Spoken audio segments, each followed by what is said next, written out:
Hello everyone, welcome to Genius IAS. आज की class में हम एक नया कॉन्सेप्ट डिस्कस करेंगे। आज हम जानेंगे कैविएट एम्प्टर एंड कैविएट वेंडिटर के बारे में। ये टर्म्स आपने बहुत बार देखी होंगी, सुनी होंगी, लेकिन और इसे देखकर आप कंफ्यूज भी हुए होंगे कि ये कैविएट एम्प्टर क्या होता है, कैविएट वेंडिटर क्या होता है, क्योंकि इन टर्म्स को पढ़ने के बाद इनके मीनिंग के बारे में कुछ भी आइडिया नहीं मिल रहा। ठीक है, तो आप कंफ्यूज हुए होंगे पक्का। तो आज हम जानेंगे कि इन टर्म्स का एक्चुअल मीनिंग क्या है, कैविएट एम्प्टर क्या होता है, कैविएट वेंडिटर क्या है, ये किस चीज के बारे में एक्सप्लेन करते हैं और ये किस बेसिक कॉन्सेप्ट से जुड़ी हुई टर्म्स हैं। ठीक है, तो आज हम इन चीजों के बारे में जानेंगे। So firstly you have to know that both these terms are integrated with sale of goods act 1930। ठीक है, जो सेल ऑफ गुड्स एक्ट आया, सेल ऑफ गुड्स एक्ट 1930, इस एक्ट से रिलेटेड है, इस एक्ट से इंटीग्रेटेड है both the terms caveat emptor and caveat venditor. देखिए, जब सेल ऑफ गुड्स एक्ट 1930 आया तो उसमें क्या कहा जाता था, उसमें ये बोला जाता था कि जब एक सेलर कस्टमर को गुड सेल कर रहा है तो ये कस्टमर की ड्यूटी बनती है कि वो जब वो सामान परचेज कर रहा है तो सामान के अंदर मतलब जितनी भी क्वालिटीज हैं, जिस क्वालिटी का सामान उसे चाहिए उस क्वालिटी को उसे टाइम प्रॉपरली चेक करे। यानी कि कस्टमर जो है वो अपनी नॉलेज, अपनी स्किल का यूज करके हर चीज से गो थ्रू हो बिफोर परचेजिंग अ प्रोडक्ट। कहने का मतलब कि जब एक कस्टमर गुड्स परचेज कर रहा है, जब सेल ऑफ गुड्स एक्ट 1930 आया तो उसमें उसके अंदर क्या प्रिंसिपल दिया गया कि जब एक कस्टमर गुड्स परचेज कर रहा है तो ये कस्टमर की ड्यूटी बनती है कि वो गुड्स को परचेज करने से पहले हर चीज को चेक कर ले, उस प्रोडक्ट का प्राइस, क्वालिटी, कलर, साइज, हर चीज चेक करे।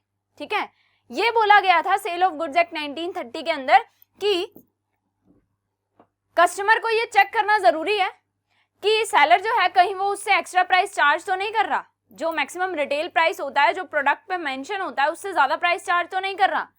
जो प्रोडक्ट की क्वालिटी, जिस क्वालिटी का प्रोडक्ट कस्टमर को चाहिए, क्या सेलर उसे उसी क्वालिटी का प्रोडक्ट दे रहा है, कस्टमर को ये चेक करना चाहिए।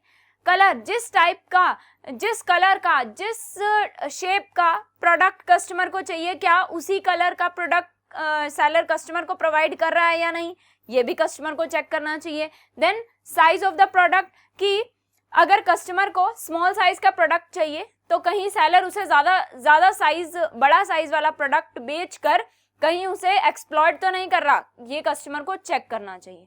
ठीक है, ये सब बातें किसमें कही गई, सेल ऑफ गुड्स एक्ट 1930 की अकॉर्डिंग।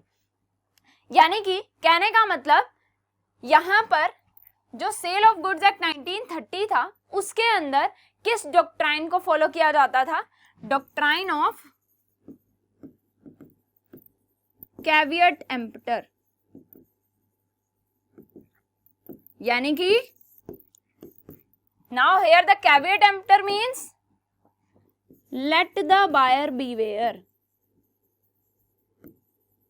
कि बायर को बीवेयर रहना जरूरी है, कि बायर जब गुड्स परचेज कर रहा है तो ये बायर की ही रिस्पॉन्सिबिलिटी बनती है कि वो गुड्स को परचेज करने से पहले, प्रोडक्ट को परचेज करने से पहले प्रोडक्ट की हर एक जो प्रोडक्ट के फीचर से पहले गो थ्रू हो, अपनी नॉलेज, अपनी स्किल का यूज करके प्रोडक्ट के सारे फीचर्स को पहले चेक करे कि प्रोडक्ट उसके डिस्क्रिप्शन के अकॉर्डिंग है या नहीं है।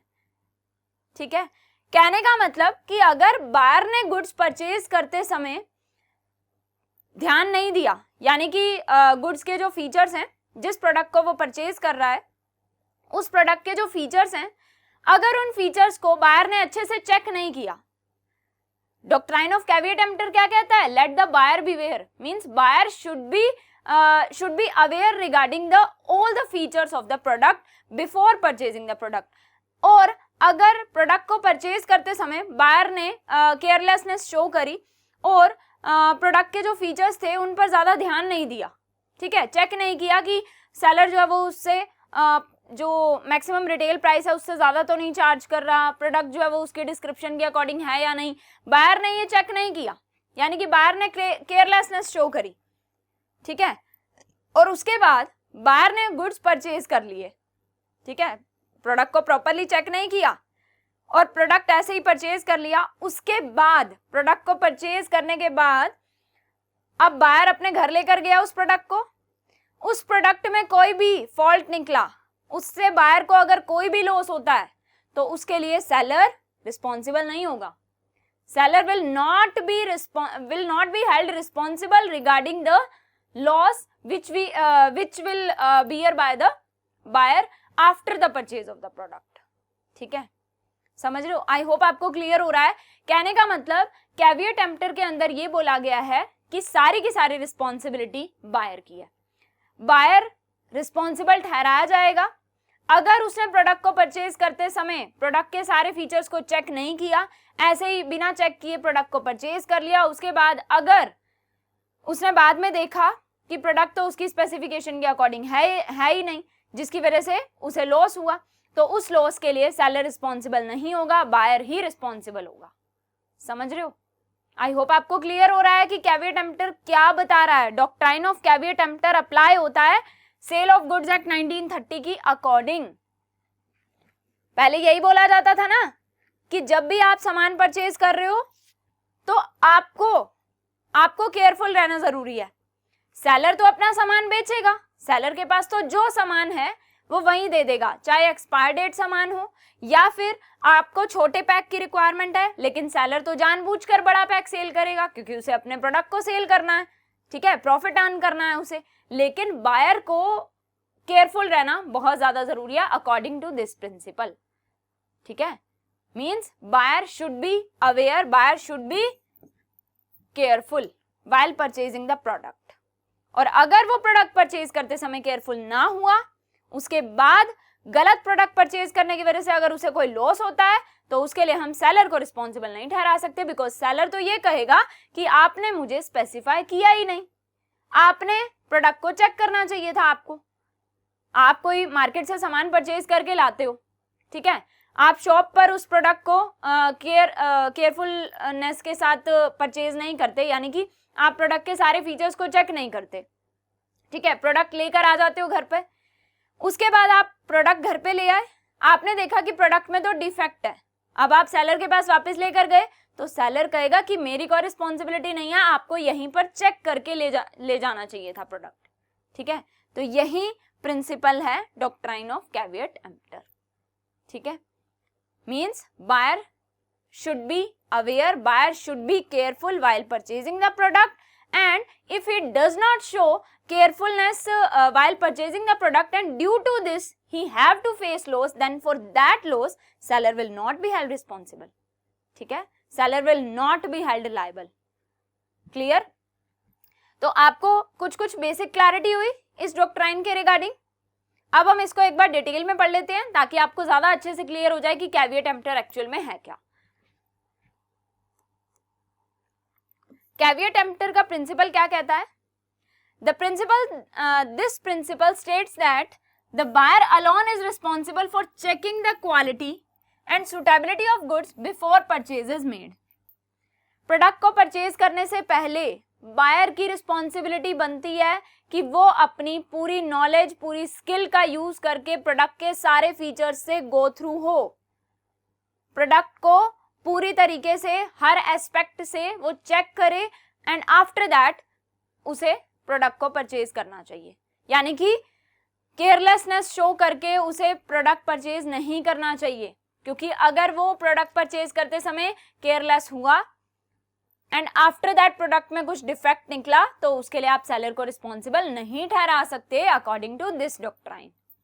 ठीक है, तो कैविएट एम्प्टर क्या कहता है कि बायर ही टोटली रिस्पॉन्सिबल है किस चीज के लिए, कि अगर प्रोडक्ट परचेज करते समय उसने केयरफुल नहीं हुआ, उसने प्रोडक्ट के फीचर्स को हर एस्पेक्ट से कंसीडर नहीं किया, चेक नहीं किया, उसके बाद उसने प्रोडक्ट में कुछ उसे डिफेक्ट लगा जिसकी वजह से, मानकर चलो आप कोई प्रोडक्ट परचेज करने गए, स्किन केयर प्रोडक्ट आप परचेज करने गए, ठीक है, वो प्रोडक्ट जो था वो एक्सपायर डेट था, ठीक है, आपने चेक नहीं किया कि प्रोडक्ट जो है वो एक्सपायर डेट तो नहीं है कहीं, आपने इस चीज को चेक नहीं किया, इस चीज से आप इंश्योर नहीं हुए कि प्रोडक्ट एक्सपायर डेट तो नहीं है, और आप उस प्रोडक्ट को लेकर आ गए। आफ्टर दैट आपने प्रोडक्ट अप्लाई किया, आपको उसका नेगेटिव इफेक्ट देखने को मिला, तो इसकी वजह से अब जो आपको लॉस हुआ है उस एक्सपायर डेट प्रोडक्ट को कंज्यूम करने के बाद, उस लॉस के लिए सेलर रिस्पॉन्सिबल नहीं होगा, बायर ही रिस्पॉन्सिबल होगा, क्योंकि सेलर कहेगा इस प्रिंसिपल के according let the buyer beware, buyer को केयरफुल होने की जरूरत है, बायर को चेक करना चाहिए था प्रोडक्ट परचेज करते समय कि प्रोडक्ट एक्सपायर डेट तो नहीं है, ठीक है, बायर को इस बात से इंश्योर होना चाहिए था। सेलर कहेगा कि मेरी इसमें कोई रिस्पॉन्सिबिलिटी नहीं है, तो इस प्रिंसिपल के अकॉर्डिंग सारी की सारी रिस्पॉन्सिबिलिटी बायर की ही होती है। प्रोडक्ट परचेज करते समय टोटली बायर ही रिस्पॉन्सिबल होता है प्रोडक्ट के हर एस्पेक्ट से रिलेटेड, ठीक है। प्रोडक्ट में किसी भी तरह का कोई डिफेक्ट बाद में निकलता है तो सेलर रिस्पॉन्सिबल नहीं ठहराया जाएगा, seller will not be held liable. Clear? आगे देखिए, caveat emptor is a Latin phrase that translates to let the buyer beware. ये क्या बताता है?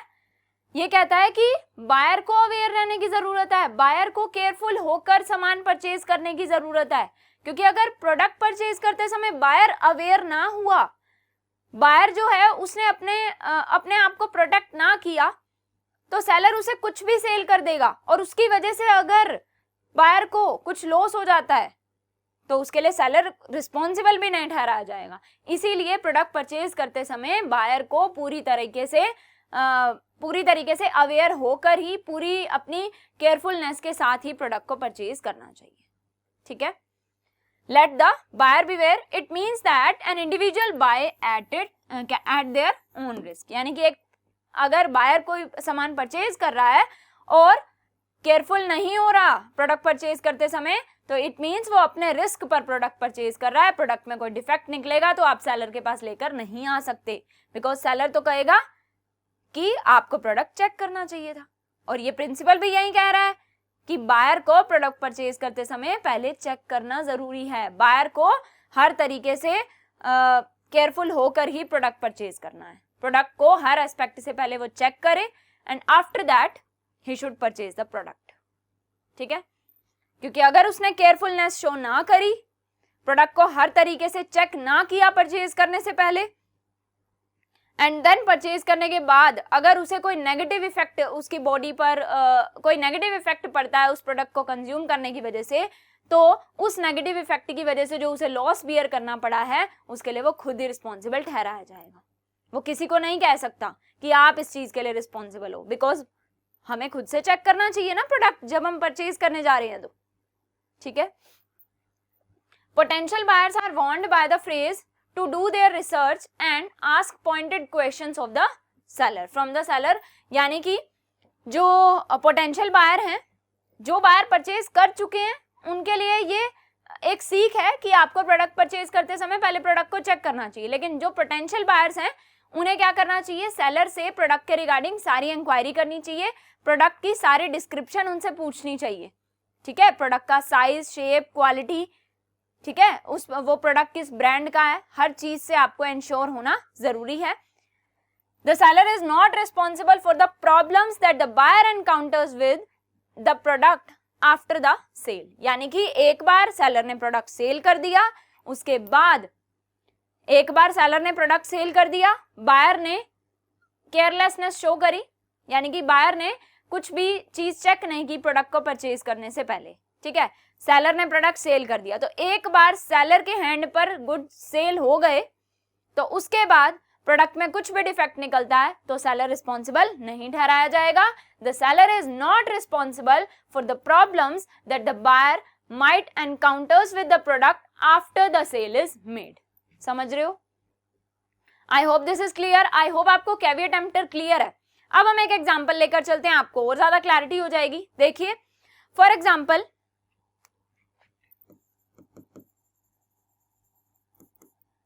एक्स ने वाई से हॉर्स परचेज किया, एक्स ने वाई से हॉर्स परचेज किया,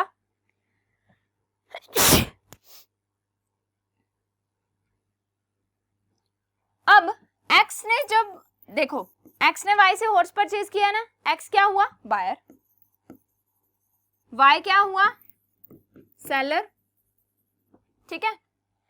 तो जब एक्स ने वाई से हॉर्स परचेज किया बच्चों, तो एक्स ने ये स्पेसिफाई नहीं किया, एक्स बायर है ना, और हम पढ़ रहे हैं caveat emptor, means buyer should be aware, ठीक है।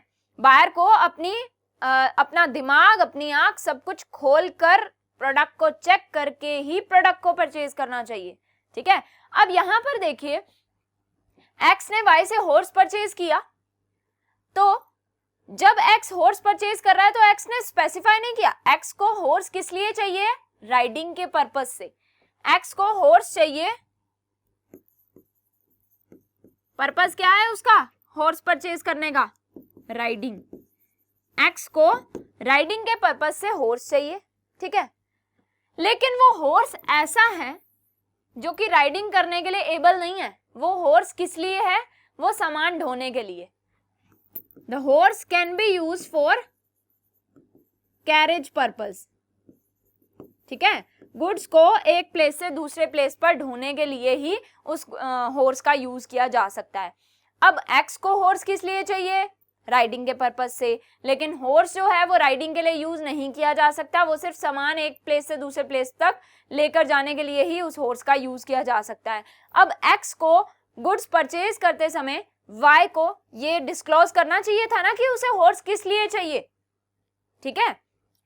तो एक्स ने वाई से हॉर्स ले लिया, एक्स ने इस फैक्ट को डिस्क्लोज नहीं किया, किसको, वाई को, कि उसे राइडिंग के पर्पस से हॉर्स चाहिए, ठीक है, और उसने हॉर्स परचेज कर लिया। तो अब जब हॉर्स उसने परचेज कर लिया तो वो हॉर्स राइडिंग के लिए एबल नहीं है, लेकिन एक्स उसे राइडिंग के लिए यूज करेगा। एक्स जब उस हॉर्स को राइडिंग के लिए यूज करेगा तो हॉर्स को जो भी इंजरी होगी उसके लिए क्या वाई को रिस्पॉन्सिबल ठहराएंगे, नहीं। क्या एक्स वाई के पास जाएगा, सेलर के पास जाएगा कि आपने मुझे ऐसा हॉर्स दिया जिसको एक ही बार में राइडिंग के लिए यूज किया और एक ही बार में वो बीमार पड़ गया? क्या एक्स वाई को ऐसा कह सकता है? नहीं, बिकॉज एक्स ने वाई से हॉर्स परचेज करने से पहले इस फैक्ट को डिस्क्लोज ही नहीं किया कि उसे गुड्स किस पर्पस के लिए चाहिए, उसे वो हॉर्स किस पर्पस के लिए चाहिए था। तो बायर को अवेयर होना चाहिए था ना प्रोडक्ट परचेज करते समय। तो यहाँ पर कैविएट एम्प्टर अप्लाई होता है और यहाँ पर एक्स जो है वो वाई को रिस्पॉन्सिबल नहीं ठहरा सकता अगर हॉर्स बीमार पड़ जाता है तो। समझ रहे हो? तो उसको जो भी इंजरी होती है, उसकी हेल्थ पर जो भी नेगेटिव इफेक्ट पड़ता है हॉर्स की, तो उसके लिए X will responsible according to caveat emptor. और कैविएट एम्प्टर आप जान चुके हैं क्या होता है कि जब बायर प्रोडक्ट परचेज कर रहा है तो प्रोडक्ट परचेज करने से पहले उसे प्रोडक्ट को हर तरीके से चेक कर लेना चाहिए। चेक करने के बाद ही प्रोडक्ट परचेज करना चाहिए। वो प्रोडक्ट वो किस पर्पस के लिए ले रहा है ये चीज भी सेलर को डिस्क्लोज करनी जरूरी है बायर के द्वारा। जब आप पर्पस ही डिस्क्लोज नहीं करोगे तो सेलर तो किसी भी तरीके का प्रोडक्ट आपको दे देगा ना। अब एक्स ने वाई से हॉर्स मांगा, एक्स को पता है कि उसने राइडिंग के पर्पस से उस हॉर्स को यूज करना है, लेकिन एक्स ने ये फैक्ट वाई को डिस्क्लोज नहीं किया। एक्स ने वाई को सिर्फ इतना कहा कि मुझे हॉर्स चाहिए, तो वाई ने हॉर्स दे दिया, ठीक है। वाई को उसने स्पेसिफाई तो नहीं किया। अगर एक्स वाई को स्पेसिफाई करता कि उसे राइडिंग के पर्पस से हॉर्स चाहिए, लेकिन वाई उसे अगर कैरेज गुड्स कैरेज वाला हॉर्स दे देता, तो उस केस में वाई रिस्पॉन्सिबल ठहराया जा सकता। लेकिन अब क्योंकि एक्स ने वाई को कुछ भी डिस्क्लोज नहीं किया और हॉर्स परचेज करने के बाद उसने राइडिंग के पर्पस से हॉर्स को यूज कर लिया, लेकिन वो हॉर्स राइडिंग के लिए एबल ही नहीं था, तो हॉर्स को जो भी इंजरी होती है तो उसके लिए एक्स ही रिस्पॉन्सिबल होगा, वाई रिस्पॉन्सिबल नहीं होगा। Seller will not be responsible, seller will not be held liable for any type of loss that the buyer bear after the product is sold to X. समझ रहे हो? I hope आपको इस example से caveat emptor का जो concept है वो क्लियर हो गया है। कहने का मतलब कि यहाँ पर कैविएट एम्प्टर अप्लाई हो रहा है, तो यानी कि बायर को अवेयर रहना चाहिए था, बायर को प्रोडक्ट पहले चेक करना चाहिए था, प्रोडक्ट को किस पर्पज से वो यूज करेगा ये फैक्ट उसे पहले सेलर को डिस्क्लोज करना चाहिए था, ठीक है। लेकिन उसने डिस्क्लोज नहीं किया, जिस वजह से प्रोडक्ट को परचेज करने के बाद अगर उसे कोई लॉस हुआ है तो उसके लिए वही रिस्पॉन्सिबल होगा। वो इस हॉर्स को वाई के पास ले जाकर ये नहीं कह सकता कि मैंने इस हॉर्स को राइडिंग के लिए यूज किया और ये तो बीमार पड़ गया, क्योंकि वाई उसे ये कहेगा कि आपने मुझे बताया ही नहीं था कि हॉर्स राइडिंग के लिए यूज होना है, आपने मुझसे हॉर्स मांगा, मैंने आपको हॉर्स दे दिया। समझ रहे हो? तो यहाँ पर एक्स ही रिस्पॉन्सिबल है, बायर ही रिस्पॉन्सिबल है, सेलर किसी भी तरीके से रिस्पॉन्सिबल नहीं है। I hope this is clear. I hope caveat emptor completely आपको क्लियर हो चुका है। चलिए अब हम बात करते हैं कैविएट वेंडिटर की। कैविएट वेंडिटर क्या होता है? Caveat venditor means caveat emptor का अपोजिट। कैविएट एम्प्टर का डॉक्ट्राइन क्या बोलता है? That let the buyer beware. But यहां पर जो कैविएट वेंडिटर है वो क्या कहता है? Let the seller beware. कहने का मतलब कि सेलर ही रिस्पॉन्सिबल ठहराया जाएगा। किस चीज के लिए? जब सेलर ने प्रोडक्ट सेल किया बायर को, तो सेलर की ये रिस्पॉन्सिबिलिटी बनती है कि सेलर उस प्रोडक्ट को हर तरीके से चेक करके प्रोडक्ट की proper quality, price, size, colour, ये सभी चीजें चेक करके ये इंश्योर करना चाहिए कि प्रोडक्ट जो है वो कस्टमर की स्पेसिफिकेशन के अकॉर्डिंग है या नहीं, एंड आफ्टर दैट उसे प्रोडक्ट कस्टमर को सेल करना चाहिए, ठीक है। यहाँ पर क्या बोला गया है? ये बिल्कुल अपोजिट है कैविएट एम्प्टर के। कैविएट एम्प्टर क्या कहता था? Let the buyer beware and buyer will be held responsible. Seller will not be held responsible for any type of loss that will suffered by buyer. ठीक है, यही पढ़ा है हमने। बट कैविएट वेंडिटर क्या कहता है? Let the seller beware. Seller को अवेयर होने की जरूरत है while selling the product to customer, कि जब सेलर प्रोडक्ट सेल कर रहा है तो उसे पहले चेक कर लेना चाहिए कि प्रोडक्ट कस्टमर जो स्पेसिफिकेशन कस्टमर उसको डिस्क्लोज कर रहा है उस स्पेसिफिकेशन के अकॉर्डिंग प्रोडक्ट है या नहीं, प्रोडक्ट का साइज, कलर, शेप, प्रोडक्ट की एक्सपायर डेट, मैन्युफैक्चर डेट, ये सब कुछ चेक करके ही प्रॉपर प्रोडक्ट ही कस्टमर को देना चाहिए। अगर सेलर ने प्रोडक्ट चेक नहीं किया सेल करने से पहले और प्रोडक्ट जो है वो अच्छी क्वालिटी का नहीं निकला, जो कस्टमर को जिस क्वालिटी का प्रोडक्ट चाहिए था उस क्वालिटी का प्रोडक्ट नहीं निकला है, तो सेलर रिस्पॉन्सिबल ठहराया जाएगा। Seller will be held responsible. Customer जो है वो प्रोडक्ट सेलर के पास लेकर आएगा और सेलर रिस्पॉन्सिबल ठहराया जाएगा। किस लिए? उस लॉस के लिए जो कि कस्टमर को बियर करना पड़ा लो क्वालिटी प्रोडक्ट को कंज्यूम करने की वजह से। समझ रहे हो? अ Latin term meaning late the seller beware. समझ रहे हो? वेंडिटर इसका मतलब होता है सेलर। वेंडर जानते हो ना, वेंडर मीन्स सेलर, तो कैविएट वेंडिटर मीन्स सेलर, यानी कि सेलर रिस्पॉन्सिबल ठहराया जाएगा। किस लिए? किसी भी टाइप के लॉस के लिए जो कि बायर को फेस करना पड़ सकता है अगर सेलर ने प्रॉपर एक्यूरेट क्वालिटी का प्रोडक्ट या फिर जो एक्यूरेट स्पेसिफिकेशंस थी बायर की उन स्पेसिफिकेशंस के अकॉर्डिंग कस्टमर को सेल नहीं किया प्रोडक्ट, तो अकॉर्डिंग टू स्पेसिफिकेशन प्रोडक्ट ना होने की वजह से कस्टमर को जो प्रोडक्ट सेलर ने अपनी अकॉर्डिंग सेल किया उसको कंज्यूम करने की वजह से कस्टमर को जो लॉस हुआ उस लॉस के लिए सेलर रिस्पॉन्सिबल होगा, बायर किसी भी तरीके से रिस्पॉन्सिबल नहीं होगा। समझ रहे हो? इसका मतलब होता है let the seller beware in contrast to the more widely known saying caveat emptor. Caveat emptor का बिल्कुल ही अपोजिट है। कैविएट एम्प्टर में बायर रिस्पॉन्सिबल होता है, बायर को केयरफुल रहने की जरूरत है while purchasing the product, but caveat venditor में सेलर को अवेयर रहने की जरूरत है, सेलर को केयरफुल होने की जरूरत है वाइल सेलिंग द प्रोडक्ट। ठीक है, यहां पर सेलर को केयरफुल होने की जरूरत है वाइल सेलिंग द प्रोडक्ट, यहां पर बायर को केयरफुल होने की जरूरत है वाइल बाइंग द प्रोडक्ट। ठीक है, यहां पर बायर रिस्पॉन्सिबल होगा, वहां पर सेलर रिस्पॉन्सिबल होगा अगर उसने केयरफुलनेस शो नहीं की। ठीक है, the principle of caveat venditor questions that the seller is responsible for any problem that the buyer might encounter with a service or product। वहां पर क्या लिखा हुआ था? कैविएट एम्प्टर में हमने क्या पढ़ा? seller will not be responsible. Seller is not responsible for the problems that the buyer encounters with the product after the sale of the product. लेकिन यहाँ पर क्या बता रहा है, यहाँ पर seller responsible है ना कैविएट वेंडिटर में, तो यहाँ पर बोला गया है that seller is responsible for any problem that buyer might encounter with service or product. Clear? I hope आपको समझ में आ रहा है. Caveat emptor and caveat venditor एक दूसरे के अपोजिट हैं. कैविएट एम्प्टर में बायर रिस्पॉन्सिबल है, buyer should be careful while purchasing the product. Caveat venditor में सेलर रिस्पॉन्सिबल है, seller should be aware, should be careful while selling the product to the customer. अगर उसने customer को उनकी specification के according product ना दिया, कस्टमर को उसकी वजह से लॉस हुआ, सेलर रिस्पॉन्सिबल है. कैविएट एम्प्टर में अगर बायर ने प्रोडक्ट परचेज करते समय प्रोडक्ट को अपनी पूरी नॉलेज, अपनी सेंस, अपनी स्किल से चेक नहीं किया, प्रोडक्ट से गो थ्रू नहीं हुआ प्रोडक्ट के सभी फीचर्स से, एंड आफ्टर दैट उस प्रोडक्ट को कंज्यूम करने की वजह से उसे जो लॉस हुआ उसके लिए सेलर रिस्पॉन्सिबल नहीं होगा, buyer himself will be responsible. ठीक है, I hope this is clear. अब हम बात करते हैं, हमने कैविएट एम्प्टर पढ़ लिया, कैविएट वेंडिटर पढ़ लिया. अब हम कैविएट एम्प्टर का जो डॉक्ट्राइन है, कैविएट एम्प्टर का जो प्रिंसिपल है, उसकी हम कुछ एक्सेप्शंस देखते हैं.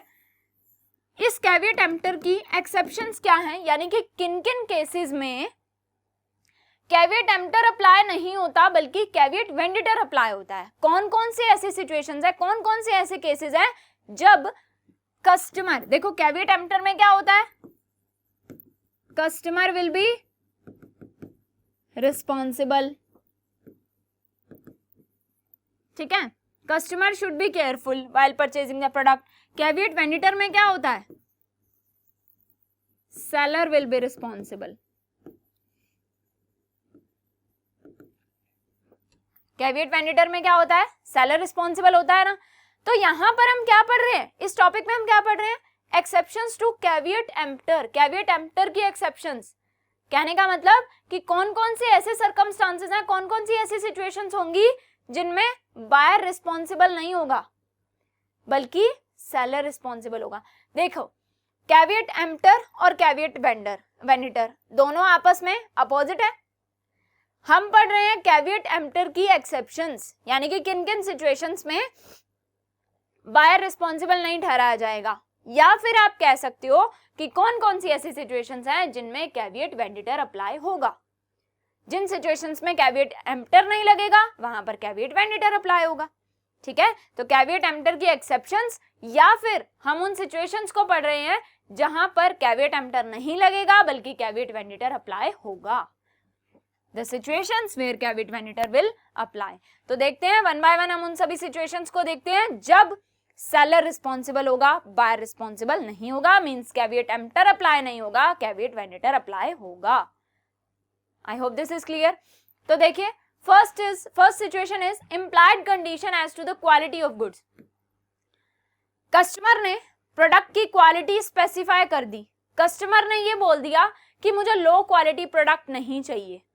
ठीक है, उसके बावजूद अगर सेलर ने कस्टमर को लो क्वालिटी प्रोडक्ट सेल कर दिया, उसको कंज्यूम करने के बाद कस्टमर को कोई लॉस हो गया, then the seller will be held responsible, seller will be held liable. समझ रहे हो. इम्प्लाइड कंडीशन, देखो दो कंडीशंस होती हैं.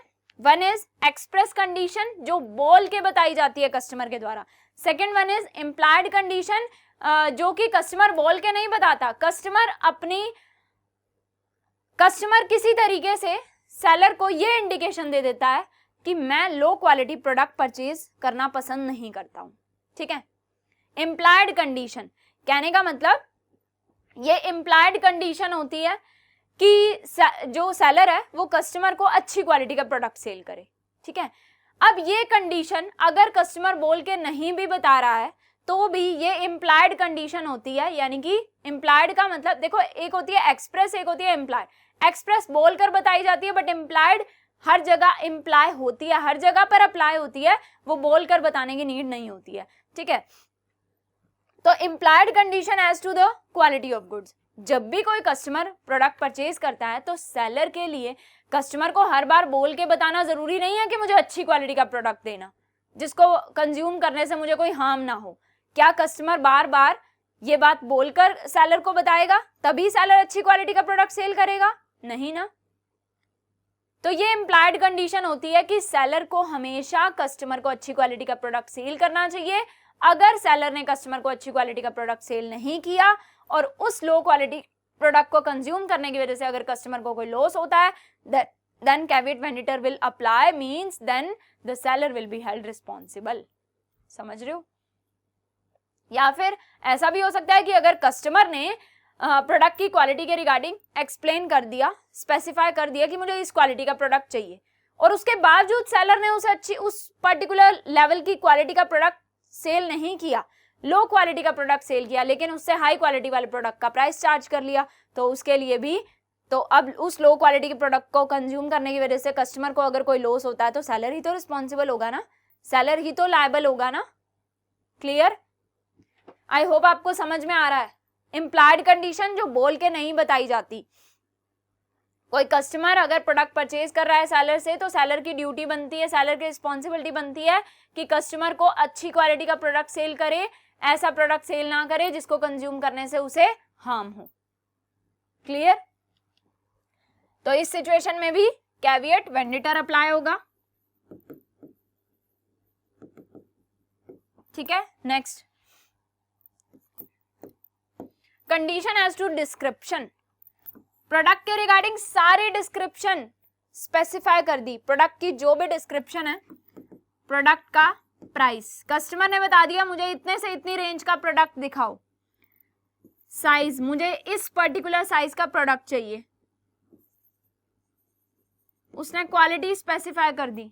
ठीक है, कस्टमर ने ये सब चीजें स्पेसिफाई कर दी कि मुझे इस पर्टिकुलर प्राइस का प्रोडक्ट चाहिए, मुझे ज्यादा बड़ा साइज का प्रोडक्ट नहीं चाहिए, मुझे स्मॉल साइज का प्रोडक्ट चाहिए, मुझे इस पर्टिकुलर क्वालिटी का, इस पर्टिकुलर ब्रांड का प्रोडक्ट चाहिए। कस्टमर ने सब कुछ स्पेसिफाई कर दिया, प्रोडक्ट के रिगार्डिंग सारी डिस्क्रिप्शन उसने सेलर को स्पेसिफाई कर दी। उसके बावजूद अगर सेलर ने उस पर्टिकुलर प्राइस का प्रोडक्ट सेल ना किया, वो पर्टिकुलर साइज जो कस्टमर को चाहिए वो साइज का प्रोडक्ट उसे ना दिया, या जिस क्वालिटी का, जिस ब्रांड का प्रोडक्ट उसे चाहिए है उस ब्रांड का प्रोडक्ट सेल ना किया उसे, कहने का मतलब कि कस्टमर ने प्रोडक्ट के रिगार्डिंग जो डिस्क्रिप्शन दी, सेलर ने उन डिस्क्रिप्शंस के अकॉर्डिंग प्रोडक्ट सेल ना किया, तो क्योंकि अब वो प्रोडक्ट कस्टमर की स्पेसिफिकेशन के अकॉर्डिंग, कस्टमर के डिस्क्रिप्शन के अकॉर्डिंग नहीं होगा, तो उस प्रोडक्ट को कंज्यूम करने की वजह से कस्टमर को कुछ भी लॉस होता है, तो वो लॉस कौन बियर करेगा? सेलर बियर करेगा। उसके लिए बायर को रिस्पॉन्सिबल नहीं ठहराया जा सकता।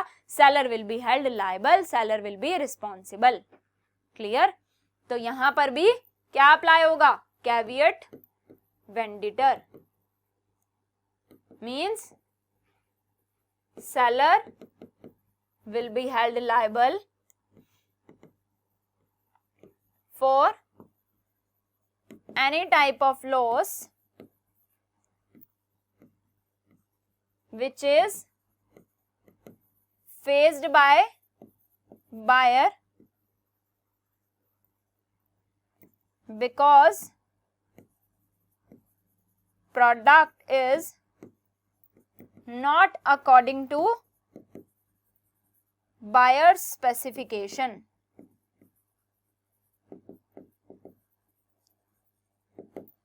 क्लियर? तो अब बायर को जो भी लॉस होता है उसके लिए सेलर रिस्पॉन्सिबल ठहराया जाएगा। क्लियर?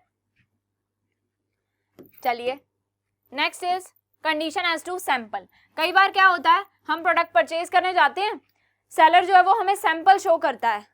ठीक है, जो सेलर है वो आपको टेस्टर देता है, सैंपल देता है, उस सैंपल को आप कंज्यूम करके देखते हो। जैसे कि आप कोई भी फूड प्रोडक्ट परचेज करने गए हो, ठीक है, जो सेलर है वो आपको सैंपल शो करेगा, अच्छी क्वालिटी वाले जो प्रोडक्ट्स हैं उनका सैंपल प्रेजेंट करेगा। ठीक है, आपने खाकर देखा, आपने थोड़ा सा टेस्ट करके देखा, आपको अच्छा लगा, आप परचेज करने का आपने डिसीजन ले लिया। लेकिन अब जो प्रोडक्ट कस्टमर सेलर ने आपको सेल किया है, वो प्रोडक्ट जो सैंपल शो किया, सैंपल वाली क्वालिटी का प्रोडक्ट उसने सेल नहीं किया, तो इसकी वजह से जो आपको लॉस होगा उसके लिए सेलर रिस्पॉन्सिबल है। कहने का मतलब कि सेलर आपको कोई सैंपल शो करता है, आप उस सैंपल को यूज करके देखते हो, उस सैंपल को यूज करने के बाद आपको उसकी क्वालिटी अच्छी लगती है और आप प्रोडक्ट परचेज करने के लिए रेडी हो जाते हो। अब इसके बाद सेलर की ये रिस्पॉन्सिबिलिटी बनती है कि उसने जो सैंपल प्रेजेंट किया वही प्रोडक्ट कस्टमर को सेल करे। ऐसा भी तो हो सकता है ना, कई बार सेलर क्या करते हैं कि सैंपल तो अच्छी क्वालिटी का शो कर देते हैं, लेकिन एक्चुअल जो प्रोडक्ट होता है, अब आप सैंपल पे ट्रस्ट करके आपने सैंपल की कंजम्पशन करके देखी, सैंपल पे ट्रस्ट करके आपने परचेज डिसीजन ले लिया, आफ्टर दैट एक्चुअल में सेलर ने जो आपको प्रोडक्ट सेल किया वो उस सैंपल वाली क्वालिटी से लो क्वालिटी का प्रोडक्ट सेल कर दिया और आपसे अच्छी क्वालिटी के प्रोडक्ट का प्राइस चार्ज कर लिया। तो अब आपको जो लॉस होगा लो क्वालिटी प्रोडक्ट को कंज्यूम करने की वजह से, वो लॉस बियर करने के लिए कौन रिस्पॉन्सिबल है? आप रिस्पॉन्सिबल नहीं है, क्योंकि आपने तो उस सैंपल पे ट्रस्ट करके परचेज डिसीजन लिया, लेकिन आपको जो प्रोडक्ट दिया जा रहा है वो उस क्वालिटी का नहीं है जिस क्वालिटी का वो सैंपल आपको प्रेजेंट किया गया था। ठीक है, तो अब आपको लो क्वालिटी का प्रोडक्ट मिला ना, अब इसकी वजह से आपको जो भी लॉस होगा उसके लिए सेलर रिस्पॉन्सिबल है, क्योंकि आपने जिस चीज पे ट्रस्ट करके चीज परचेज करने का डिसीजन लिया, आपको एक्चुअल में वही चीज सेल नहीं की गई, आपको लो क्वालिटी का, घटिया क्वालिटी का प्रोडक्ट सेल किया गया।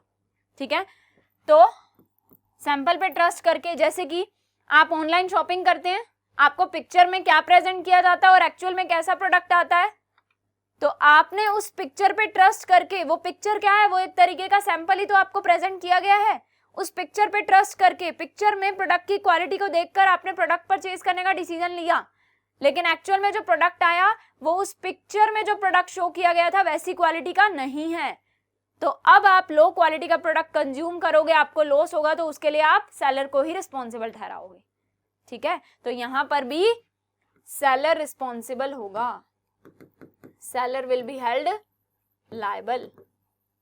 और जहां पर सेलर रिस्पॉन्सिबल होता है, सेलर लायबल होता है, वहां पर कैविएट एम्प्टर तो नहीं लगता, क्या लगता है? Caveat venditor. तो इस सिचुएशन में भी कैविएट एम्प्टर की जगह कैविएट वेंडिटर अप्लाई होगा। Next is implied condition as to merchantability. अगर बायर ने प्रोडक्ट परचेज करते समय सेलर को डिस्क्लोज कर दिया कि मुझे ये प्रोडक्ट आगे सेल करना है, यानी कि मर्केंटेबिलिटी के पर्पस से प्रोडक्ट को आगे सेल, फर्दर सेल करने के पर्पस से, फर्दर ट्रेडिंग के पर्पस से अगर उसने प्रोडक्ट परचेज किया है, तो उसे ये चीज उसने डिस्क्लोज कर दी, ये फैक्ट उसने सेलर को डिस्क्लोज कर दिया, तो ये सेलर की ड्यूटी बनती है कि वो कस्टमर को ऐसा प्रोडक्ट सेल करे कि वो इतने दिन तक चल जाए कि आगे जब वो फर्दर सेल करे, सेल करने के बाद कस्टमर तक पहुंचे तो वो कंजम्पशन लायक हो। समझ रहे हो?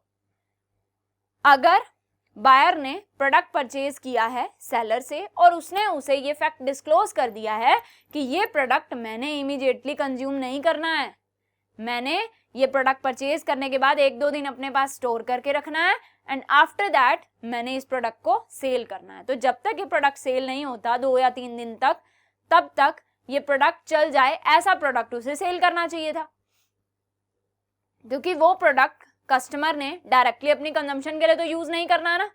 कस्टमर ने डिस्क्लोज कर दिया कि मैं ये प्रोडक्ट परचेज कर रहा हूं, किस पर्पस से? फर्दर सेल करने के पर्पस से। तो मैं अभी परचेज कर रहा हूं, उसके 1-2 दिन बाद ये प्रोडक्ट कस्टमर तक जाएगा, आफ्टर दैट कस्टमर कंज्यूम करेगा, तो सेलर की ये रिस्पॉन्सिबिलिटी बनती है कि वो कस्टमर को ऐसा प्रोडक्ट सेल करे कि वो प्रोडक्ट जब फाइनल कंज्यूमर कंज्यूम करे तो वो कंज्यूम करने लायक हो, तब तक वो प्रोडक्ट खराब ना हो। समझ रहे हो? तो ये जो, अब मानकर चलो ऐसा हो जाता है कि अगर सेलर ने कस्टमर को ऐसा प्रोडक्ट सेल कर दिया जो कि 1-2 दिन में ही खराब हो जाएगा, ठीक है, अब बायर ने तो सेलर को क्या डिस्क्लोज कर दिया कि मैं ये प्रोडक्ट परचेज कर रहा हूं अपनी कंजम्पशन के लिए नहीं, मैंने आगे सेल करना है, ठीक है, ये प्रोडक्ट मैं आगे कंज्यूमर फाइनल कंजम्पशन के लिए आगे जाएगा, ये मैं कंज्यूम नहीं करूंगा। तो उसके बावजूद, ये फैक्ट डिस्क्लोज करने के बावजूद सेलर ने कस्टमर को ऐसा प्रोडक्ट सेल कर दिया जो 1 या 2 दिन में ही खराब हो जाएगा, यानी कि जब वो फाइनल कंज्यूमर तक पहुंचेगा तो कंजम्पशन के लायक ही नहीं होगा। तो उस केस में उस कस्टमर, वो जो फाइनल कंज्यूमर होगा, वो इस कंज्यूमर को, वो अपने उस सेलर को सामान की पेमेंट नहीं करेगा तो इसे जो लॉस हुआ इसके लिए वो फर्स्ट सेलर को रिस्पॉन्सिबल ठहराएगा। तो इस केस में भी कैविएट वेंडिटर लगेगा, कैविएट एम्प्टर नहीं लगेगा। ठीक है, ये है सेलर, ये है कस्टमर, ये फर्स्ट कस्टमर हो गया, इसने आगे सेल करने के पर्पस से, इसने सेकंड कस्टमर को सेल करने के पर्पस से इससे गुड्स परचेज किए। तो ये फैक्ट इसने इसे भी डिस्क्लोज कर दिया कि मैं आगे सेल करूंगा मर्केंटेबिलिटी के पर्पस से, यानी कि फर्दर सेल के पर्पस से मैं प्रोडक्ट परचेज कर रहा हूं। तो सेलर की ये ड्यूटी बनती है, सेलर की रिस्पॉन्सिबिलिटी बनती है कि वो फर्स्ट कस्टमर को जो प्रोडक्ट सेल कर रहा है वो प्रोडक्ट ऐसा हो जो कि काफी दिन तक चल जाए, ताकि जब वो फाइनल कस्टमर तक पहुंचे, कंजम्पशन जब वो करने लगे तो वो कंजम्पशन के लायक हो, खराब ना हो। समझ रहे हो? लेकिन अगर उसने इस चीज को फर्स्ट कस्टमर ने जो फैक्ट डिस्क्लोज किया, डिस्क्लोज करने के बावजूद अगर उसने उसे ऐसा प्रोडक्ट दे दिया जो कि जल्दी खराब हो जाता है, फाइनल कंजम्पशन के लिए जाने से पहले ही वो प्रोडक्ट खराब हो जाता है, तो उस लॉस के लिए सेलर रिस्पॉन्सिबल ठहराया जाएगा। यहाँ पर भी कैविएट वेंडिटर अप्लाई होगा, seller will be held responsible. Condition as to wholesomeness, ये जो होता है ये जनरली फूड प्रोडक्ट्स के केस में अप्लाई होता है। ठीक है, फूड स्टफ के केस में अप्लाई होता है कि जो फूड प्रोडक्ट्स होते हैं, अगर हमने फूड प्रोडक्ट्स परचेज किए और वो एक्सपायर डेट हुए, या फिर वो ऐसे प्रोडक्ट हैं, ऐसा खाने का सामान है उस पैकेट के अंदर जो कि कंजम्पशन के लायक ही नहीं है, जो कि टोटली डैमेज्ड है, बिल्कुल अच्छी क्वालिटी का नहीं है, यानी कि अगर उसको कंज्यूम करें तो हमारी हेल्थ पर नेगेटिव इफेक्ट पड़ सकता है। तो इस टाइप का प्रोडक्ट कंज्यूम करने से अगर बायर को कोई लॉस हो जाता है तो उसके लिए सेलर रिस्पॉन्सिबल होगा। अगर मैंने 50 रुपए का कोई प्रोडक्ट परचेज किया, कोई खाने का कुछ मटेरियल परचेज किया, मैंने 50 रुपीज की पेमेंट कर दी, अब जब वो मटेरियल मैं कंज्यूम करने लगी तो वो कंजम्पशन के लायक ही नहीं था, खाने के लायक ही नहीं था, तो अब 50 रुपए का मुझे नुकसान हुआ ना, तो मैं अपने 50 रुपए किससे मांगने जाऊंगी? मैं सेलर से मांगने जाऊंगी, बिकॉज जो 50 रुपीज का यहाँ पर मुझे लॉस हुआ है उसके लिए सेलर ही रिस्पॉन्सिबल है। ठीक है, सेलर की ड्यूटी बनती है कि अगर वो खाने का कोई भी सामान सेल करता है कस्टमर को, तो पहले वो ये इंश्योर करे, ये चेक करे कि वो कंजम्पशन के लायक है भी या नहीं। ठीक है, तो यहाँ पर भी सेलर ही रिस्पॉन्सिबल होगा। Seller is A next and last is last situation where the caveat venditor will apply and caveat emptor will not apply. The situation is seller is guilty of tort. इसका क्या meaning है कि अगर product cell करते समय अगर कुछ ऐसी इंपॉर्टेंट बातें हैं उस प्रोडक्ट से रिलेटेड जो कि प्रोडक्ट की कंजम्पशन के टाइम पर कस्टमर को याद रखनी जरूरी है, और वो बातें सेलर ने कस्टमर को जानबूझकर बताई ही नहीं। मानकर चलो कोई इलेक्ट्रिक प्रोडक्ट ही आप परचेज करते हो सेलर से, तो सेलर को आपको सारा डेमो देना चाहिए ना, सेलर को सारी चीजें एक्सप्लेन करनी चाहिए ना कि आप इस इलेक्ट्रिक प्रोडक्ट को इतनी केयरफुलनेस के साथ इस तरीके से आप इसे कंज्यूम कर सकते हो। ठीक है, लेकिन सेलर ने आपको ये सारी इंपॉर्टेंट बातें नहीं बताई, आप अपनी अकॉर्डिंग कंज्यूम करने लगे और आपको इलेक्ट्रिक करंट फेस करना पड़ गया। तो इससे जो आपको लॉस हुआ उसके लिए कौन रिस्पॉन्सिबल होगा? सेलर रिस्पॉन्सिबल होगा। यानी कि प्रोडक्ट को कंज्यूम करते समय जो जो बातें कस्टमर को उस प्रोडक्ट से रिलेटेड जाननी जरूरी हैं, वो बातें अगर सेलर ने कस्टमर को बताई ही नहीं, जिसकी वजह से अगर कस्टमर को लॉस हुआ, तो उसके लिए सेलर ही रिस्पॉन्सिबल होगा। Seller is a guilty of tort, कि कस्टमर को जो बातें पता होनी जरूरी हैं उस प्रोडक्ट से रिलेटेड, वो सारी बातें सेलर ने जानबूझकर कस्टमर को बताई ही नहीं, तो इस वजह से कस्टमर को जो भी लॉस होगा उसके लिए सेलर ही गिल्टी ठहराया जाएगा, सेलर ही रिस्पॉन्सिबल ठहराया जाएगा। Means in this situation we will apply caveat venditor. इस सिचुएशन में भी कैविएट वेंडिटर लगेगा, कैविएट एम्प्टर नहीं लगेगा। क्लियर? आई होप आपको ये सारी सिचुएशन समझ में आ गई हैं। ये सभी सिचुएशंस जो हमने पढ़ी हैं ये ऐसी सिचुएशंस हैं जहां पर कैविएट वेंडिटर अप्लाई होता है, और इन्हीं सिचुएशंस को ही हम कैविएट एम्प्टर की एक्सेप्शंस बोलते हैं, because caveat emptor and caveat venditor are opposite of each other. ठीक है, मतलब उन सभी सिचुएशंस में सेलर रिस्पॉन्सिबल है, बायर रिस्पॉन्सिबल नहीं है। ठीक है, तो इन्हीं सभी को ही आप कैविएट एम्प्टर की एक्सेप्शंस बोल सकते हो, और कैविएट वेंडिटर जहां जहां अप्लाई होगा वो सभी सिचुएशंस मान सकते हो। ठीक है, तो आई होप आपको ये दोनों टर्म्स बहुत ही अच्छे से क्लियर हो चुकी हैं। ठीक है, तो this was all about caveat emptor and caveat venditor. Thank you so much.